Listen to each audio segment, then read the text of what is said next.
Yes, I'm doing an audio video just to keep for the time being to do this. Uh, Small video in response to this whole thing with LV and Kristen, a Black Cat Feline, talking about the Kharma character. Actually, the thing of this Kharma character, of this argument, actually spawned between me and Kristen before the last crack skulls that me and Al and her had done, which is why we didn't talk about it in the review, because me and her had this very heated argument about this, and we decided that we were going to skip it to avoid any more argument. And to this day, I still do not understand where she's coming from when she says that this did not kill the monster character, because just like LV, in my opinion, it destroyed any kind of monster character she could have had. And I don't like the fact that people are saying, oh, well, they're not insulting our intelligence by coming up with something else. To me, they're actually insulting our intelligence because they couldn't come up with anything else, in my view. Because the art of pro wrestling is storytelling. And to be able to tell a good story, you have to be able to make a beginning, middle, and end. And of course, there's going to be problems that arise. There's always going to be problems that arise within the wrestling business that's going to change everything. Like, say, for example, you want to create a storyline between person A and person B, they're feuding over something, and let's just say person A somewhere along the lines gets injured and they have to take time off, so now you got to do something different with person B. Now, what do you do in the midst of this whole thing to make it believable that, yeah, person B has to do something else and person A's got to go away for a while? You create a story to make the person A go away for a bit and then have person B do something else. And when we found out that Kharma was pregnant, or when WWE obviously knew before us that Kharma was pregnant. She obviously knew before us that she was pregnant. And instead of saying to themselves, okay, we've got a predicament here. We've got a monster character that needs to take some time off. So we're going to do something so that she still looks like a monster character, but she has to go away for a while, and then the Divas could do whatever they have to do. Instead of doing that, they not only had her go into the middle of the ring crying, they also basically had her go out there and made her have human emotions. Okay, this is why we no longer have bigger than life personalities, and this is why everybody pretty much looks the same within the WWE, at least in the eyes of somebody that wants to watch pro wrestling for the first time. It's because we don't have any bigger than life characters, and that's because we justify things like this, such as Kharma deciding, oh, or letting them decide to have Kharma go out there and reveal the truth that, yes, I am pregnant and I have to go away for a while.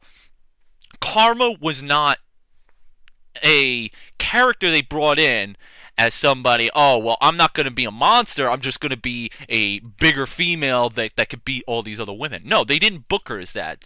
If they would have booked her as that, maybe I wouldn't have taken this to heart as I did, but I did because they were booking her as a bigger than life personality within the women's division, and that she was supposed to be somebody that wasn't of human emotions or human feelings or does things of a human would do, such as finding a guy, sleeping with him, and getting pregnant. That's not what a monster character would be booked as. No. And she was booked as a monster, but they came to a problem, and instead of saying, you know what, let's find a way to take her off TV but keep her as the monster personality, they killed whatever monster personality she had by having her go out there and spilling her guts out, saying, oh, well, I'm pregnant now. I didn't personally mind her talking. I mean, it's better to have a monster character that doesn't talk, but where they were going with the promo where she said, oh, I've wrestled around the world, dominated this, that, and the other, that was fine. I didn't mind that at all. It was when she announced that I'm pregnant that really, like, just killed whatever monster character she had. And that, to me, just killed any type of monster heat that she had up until that point. Now, I brought up this argument to Kristen that what if The Undertaker, during his dead man gimmick, impregnated Michelle McCool? Now, and he came out there and in the Undertaker gimmick saying, "Oh, I impregnated Michelle McCool, I impregnated my wife, so therefore I got to take time off." Would you still buy Undertaker's the dead man gimmick? Now, if you say yes because, oh, well, the Undertaker's established, well, let's just say the Undertaker isn't. Let's just say Undertaker's in the midst of getting this dead man gimmick over. No, you wouldn't buy him as a dead man gimmick. And even so, with even today, over the past few years, anytime Undertaker's had to take time off, they've, whether it's due to an arm injury, a leg injury, surgery, this and the other, they've always come up with a way to give him time off. The last time they gave him time off, before his match at WrestleMania, they had him in a match with Kane in a Buried Alive. They had Nexus come out, and then they buried him. And while they never followed up with it, I'll give you that, they at least found a way to give The Undertaker time off from TV. They didn't do that with Kharma. They just basically said, okay, she's human, I'm pregnant, this, that, and the other, so therefore, I'm gonna take time off. Now, they keep bringing up this silly thing that, oh, well, who's gonna remember that from now? Well, here's the thing. It's like what LV said. He brought up the example of Undertaker Triple H, that, oh, well, that happened years ago, so maybe the fans won't remember now. I'll also bring up another point. During Edge's last few months as face, where he's interacted with Christian, they've also been calling them best friends. Storyline-wise, that does not make sense. That doesn't make sense as far as script-wise, because in the script, Edge and Christian are supposed to be brothers, because that's how Christian was brought in. Christian was brought in to be Edge's brother, and they were always brothers until Christian had left in 2005.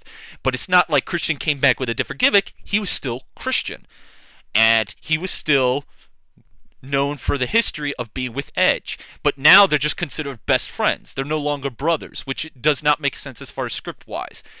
But see, you can probably get away with that because, again, they're not booked to be larger-than-life characters. Kharma was. And when you take a character like Kharma and you give her human feelings, then it's not going to work. Why do you think, and I always bring this up, why do you think no one really liked, or at least the majority, did not care for the remake of Halloween? Because Michael Myers was given human feelings, he was given a reason to kill, he was given all these reasons to be doing what he was doing, and the scare factor wasn't there anymore. The original Halloween, Michael Myers was just a bad seed. He was just a fucking sick freak. He didn't really have a reason to be doing what he was doing. And therefore, he was much scarier. When you have Michael Myers now having a reason, all that mystique about him is gone. As I was saying, just to finish my point,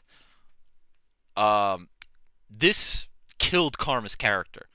I'm sorry. To anybody who thinks otherwise, you're going to have to make a better argument, because I don't see any kind of argument that makes any kind of sense towards this. It killed the character. They gave her human feelings. They gave her human emotions. And if you're saying, oh, well, we're supposed to forget this within time, and you're telling me that, oh, well, they're doing the right thing by having fans know what the reason is, and not insulting our intelligence, well, then they're just insulting our intelligence by thinking, oh, well, we're supposed to forget that. So no matter what, they're insulting our intelligence. You can't have it either way. So if you are saying to me that they're not insulting our intelligence, that they're giving credit to our intelligence because they're giving us the truth, well, then they're going to have to remind us why she was gone for so long. Especially since, oh, well, we're that intelligent enough to grasp the fact that this is a story. But again, that's why I say, we're wrestling fans, but we also know that it's scripted. And it takes a real genius to be able to come up with an alternative if the original doesn't go to plan. And if they would have come up with an alternative to make Kharma still look like a monster but take all that time off, then it would be fine. But they didn't, and that, in my opinion, killed the Kharma character. And To this day, I still don't know where Kristen and Dee or anybody else are coming from when they say that. And I don't think I ever will, because to me it's an asinine argument to say, oh, well, it didn't kill the Kharma character. She's still a monster. No, she's no longer a monster. That's like saying fucking Kane, when he was masked, like LV had said, Kane comes out, fucking says, "Oh, well, I got a wife and pregnant, so I got to take time off." No, no, you don't do that. You don't do that with a monster character. It's one thing if it's a human, like Randy Orton or anything like that.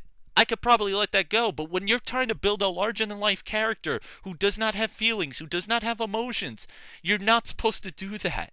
You can't do that. And now I don't see where you're coming from. I'm sorry. I don't see where anybody's coming from with that. The Karma character was ruined for me. I don't know how much else to put it. To me, the Karma character was ruined, and there's no way to fix it. You could try and make her dominant, like LV said, but to me, she's just another human. That's just the way I see it, and I'm never going to see it any other way, because to this day, I still don't know where anybody's coming from.